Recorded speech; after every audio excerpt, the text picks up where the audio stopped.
বিশ্ব নাট্য দিবস উপলক্ষে ভারতের রাজধানী দিল্লি যেন রূপ নিল এক অনন্য নাট্যমঞ্চে। বেঙ্গল অ্যাসোসিয়েশনের আয়োজনে মুক্তধারা প্রেক্ষাগৃহে অনুষ্ঠিত হয়েছে দিনব্যাপী স্বল্পদৈর্ঘ্যের বাংলা নাট্যোৎসব।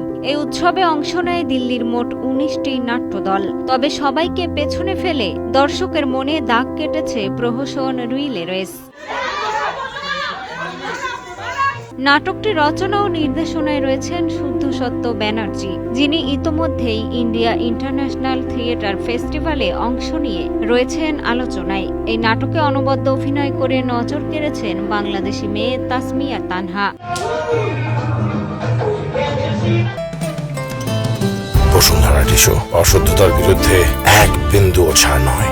ঢাকার মেয়ে তাসমিয়া বর্তমানে দিল্লি বিশ্ববিদ্যালয়ে মাইক্রোবায়োলজি নিয়ে পড়ছেন। পড়াশোনার পাশাপাশি তিনি একজন প্রশিক্ষিত কত্থক নৃত্যশিল্পী।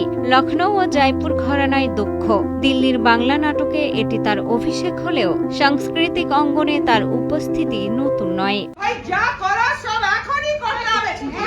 সোশ্যাল মিডিয়ায় রিল তৈরির উন্মাদনা, যেখানে মানুষ প্রতিযোগিতায় নামতে নামতে হারিয়ে ফেলছে মানবিকতা। মনিটাইজেশন আর ভাইরাল হওয়ার লোভে মানুষ হয়ে উঠছে নির্লজ্জ, হিংস্র, এমনকি নীতিহীন। এই প্রহসনের মাধ্যমে ফুটে উঠেছে সেই নির্মম বাস্তবতা। কারণ একটাই হচ্ছে ওই বাংলাদেশি মেয়েটা শুধু পপুলার হয়ে যাচ্ছে। রিলের রেস দিয়ে নাট্যজগতে যাত্রা শুরু হলেও থেমে থাকছেন না তাসমিয়া। শীঘ্রই আসাদুজ্জামান নূরের লেখা জনপ্রিয় নাটক দেওয়ান গাজীর কিস্সা অবলম্বনে শুদ্ধসত্য ব্যানার্জির নতুন প্রযোজনায় গুরুত্বপূর্ণ চরিত্রে দেখা যাবে তাকে।